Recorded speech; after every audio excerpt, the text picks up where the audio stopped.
Welcome to the Salmon Runs YouTube. Enjoy the video. You start by preparing each Linux node. Pick Ubuntu 20, 04 or CentOS 8 and verify CPU and memory meets minimums. Disable swap because Kubernetes requires stable memory accounting and set net. Bridge NF call iptables to 1 so iptables sees bridge traffic. Once done, install a container runtime, Docker or containered, and install Kubeatom, Kubelet, and Kubectl, pinning package versions to avoid mismatches. Make sure services are enabled and held so updates do not break the cluster during setup.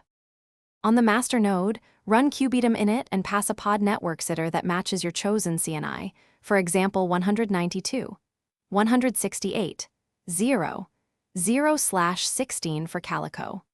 Next, copy the admin kubeconfig to your user so Kubectl can talk to the control plane.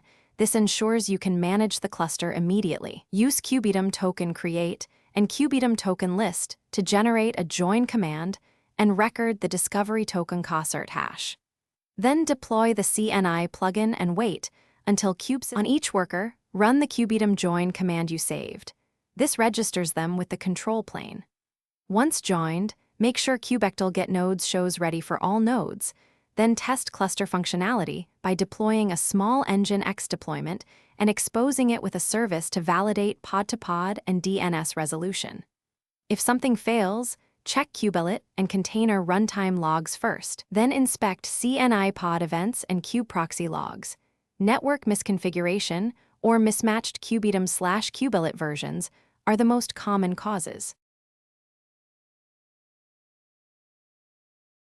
Thanks for watching. Consider subscribing if we helped you.